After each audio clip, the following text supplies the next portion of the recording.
John went to his friend's house unannounced, and he wanted to spend the night. His friend was sorry that he could not offer him a whole room, so he said, "You can sleep on the floor in the living room, or you can sleep in the room with baby." John said that he would prefer the floor. The next morning he went to the bathroom, and there he met a gorgeous young blonde. "Hi," he said. "Who are you?" "I'm baby, and who are you?" "I'm stupid," he said. A prostitute standing outside a motel in a small town saw a 70-plus-year-old man walking past. She hasn't had a customer for a while, so she whistles at him and says, "Hey, would you like to have some fun time with me?" The old man said, "But I won't be able to." Prostitute, "Come on, man. Give it a try." The old man says, "Okay." They go in. The old man whips out his dick and fucks the daylights out of her for 30 minutes. When he's done, the prostitute, all exhausted and tired, says, "But you said you won't be able to—" "Pay you," replied the old man. Two blondes are waiting on a bus stop when a bus pulls up and opens the door. One of the blondes leans inside and asks the driver, "Will this bus take me to Fifth Avenue?" The bus driver shakes his head and says, "No, I'm sorry." At this, the other blonde leans inside, smiles, and twitters, "Will it take me?" "Dad, why did your teacher smack you today?" Timmy, "I just asked her a perfectly valid question she couldn't answer, so she got mad and smacked me." Dad, "And what exactly did you ask?" Timmy, "I asked why a bra is singular when it covers two things, but panties are plural when they only cover one thing." A lady came in for a routine physical at the doctor's office. "Here," said the nurse, handing her a urine specimen container. "The bathroom is over there on your right. The doctor will be with you in a few minutes." A few minutes later, the lady came out of the bathroom with an empty container and a relieved look on her face.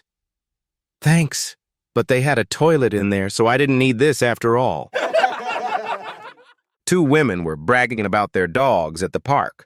First woman says proudly, "My dog is so smart. He fetches the newspaper every morning before I even ask." The second woman smiles and replies, "I know." The first woman blinks. "Wait, how do you know?" The second woman shrugs. "My dog told me." At a bar one night, a group of blondes walked in chanting, "44 days, 44 days." One of the blondes was carrying a picture puzzle of Cookie Monster in a frame. The bartender leaned towards the blonde holding the puzzle and asked, "Why are you chanting 44 days?" She set down the puzzle on the counter and said, "A lot of people think us blondes are dumb, so to show them, we bought this puzzle and put it together. It said 3 months, but we completed it in 44 days.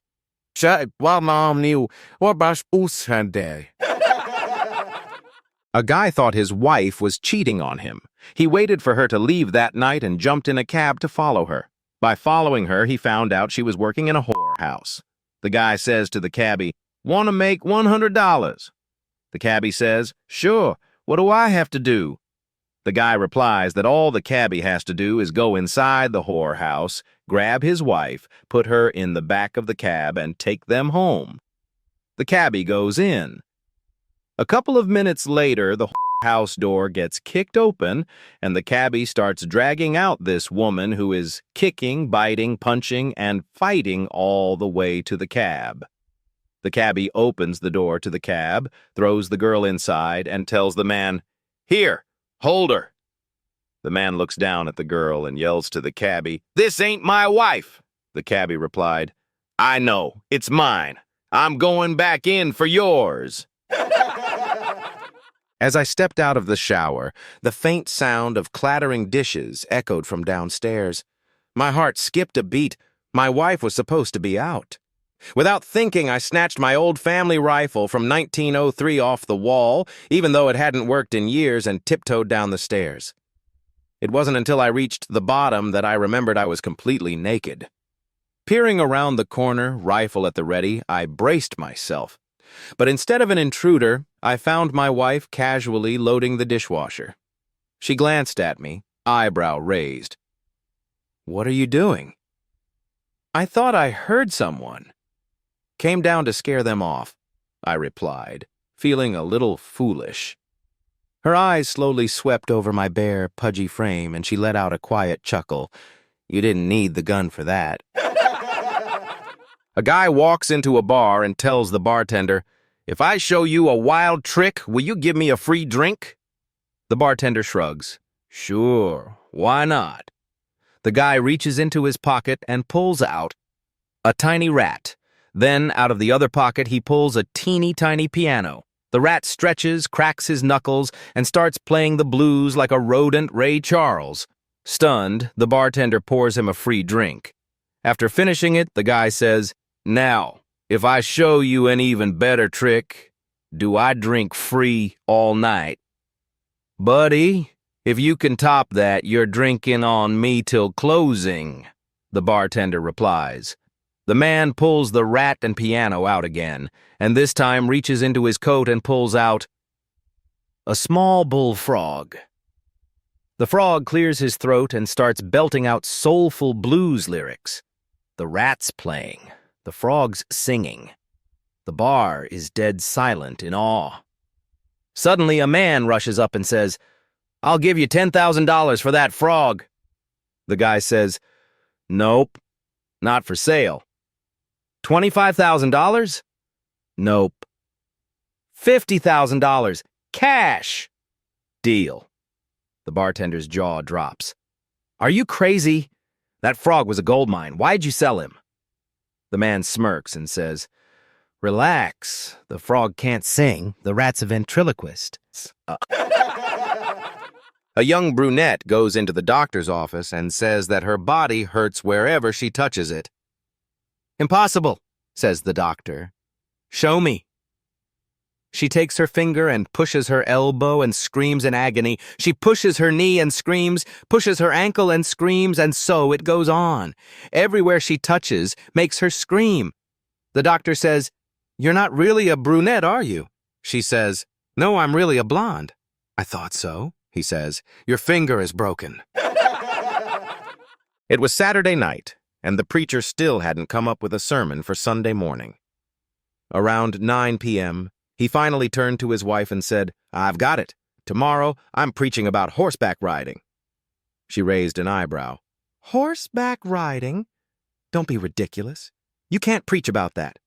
"Well," he shrugged, "I've covered just about every other topic I can think of, so this will have to do."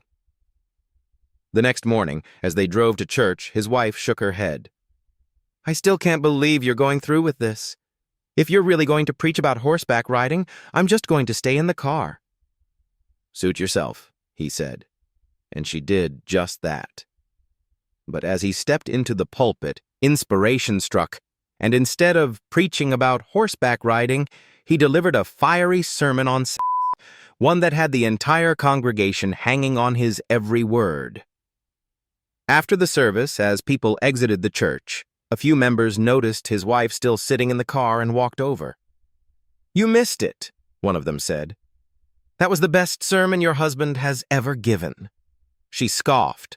"Oh, please, what does he know about it? He talks a big game, but he's only tried it twice, once before we were married and once after, and both times he fell off."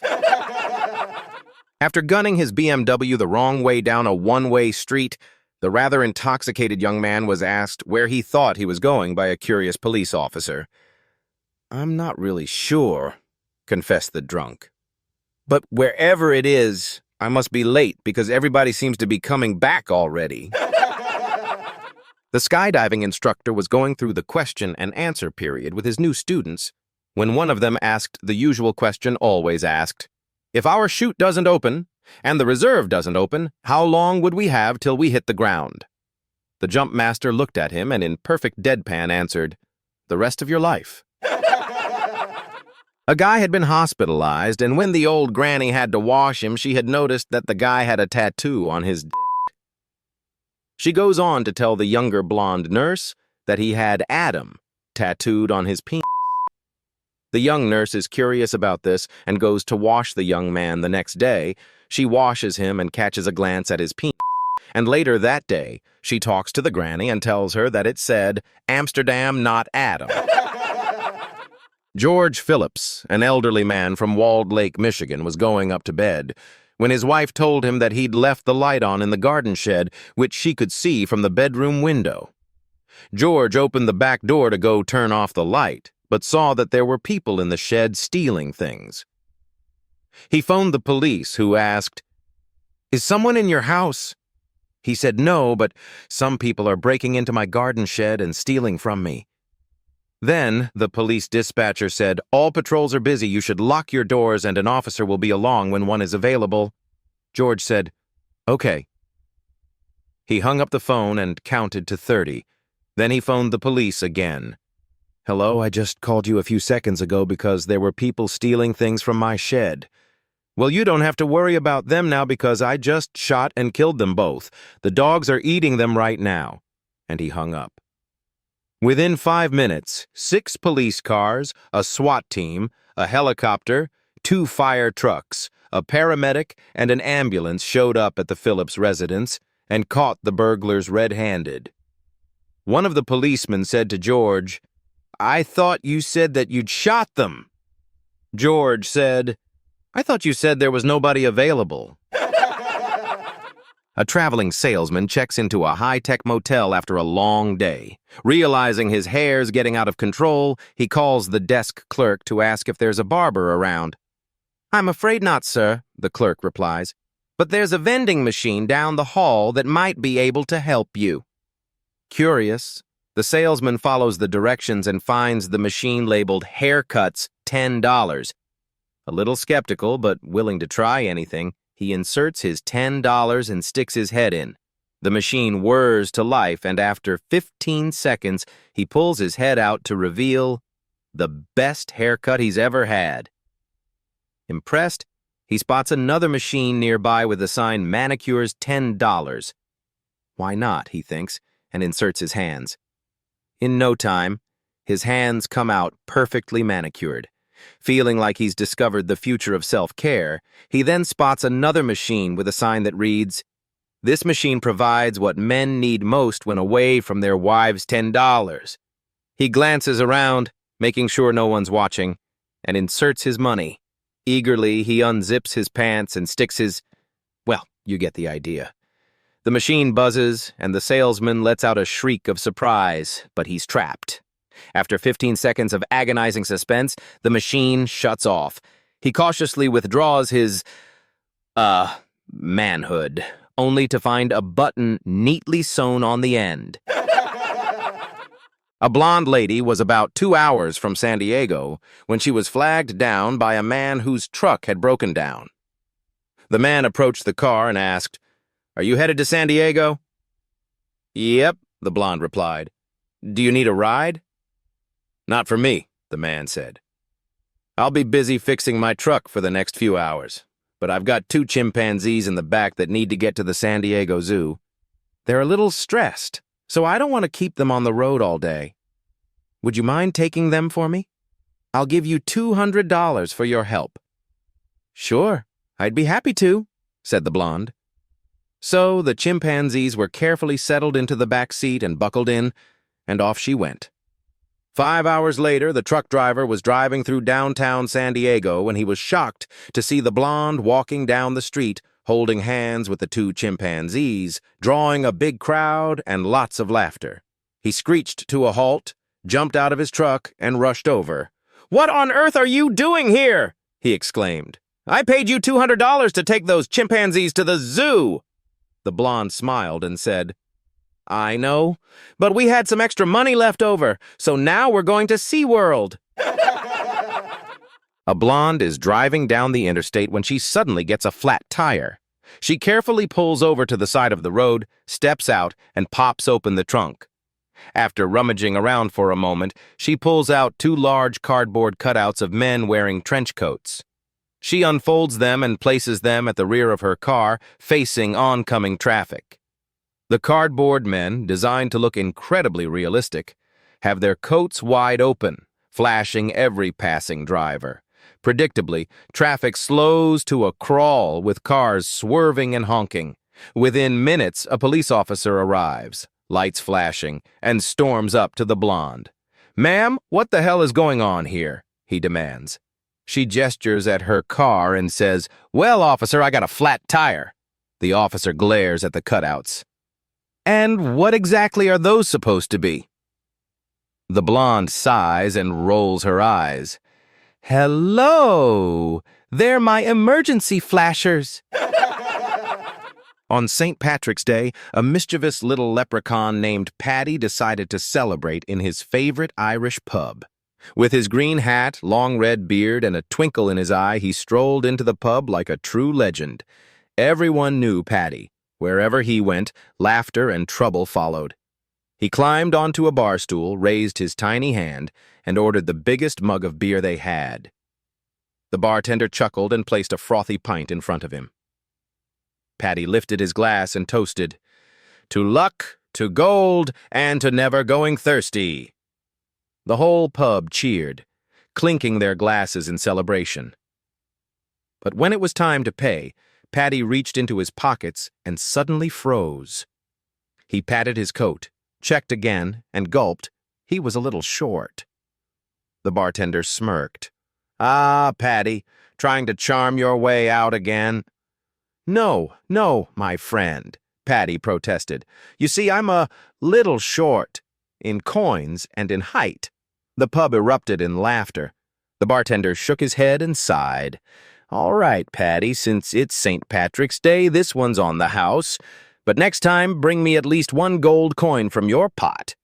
And so, with laughter, good beer, and a little Irish magic, Paddy once again managed to get away with his tricks, while the whole pub had one more reason to celebrate. Two women were playing a round of golf when one of them teed off. To her dismay, the ball veered off course and flew straight toward a group of men playing on the next hole. The ball struck one of the men, who immediately doubled over, clutching his hand and falling to the ground in clear discomfort. Alarmed, the woman ran over, full of concern. "I'm so sorry. Please let me help. I'm a physiotherapist. I can ease the pain if you'll let me." The man, still wincing, waved her off. "I'll be fine in a few minutes," he said, though his face told a different story. She persisted, and after a bit of hesitation, he finally agreed.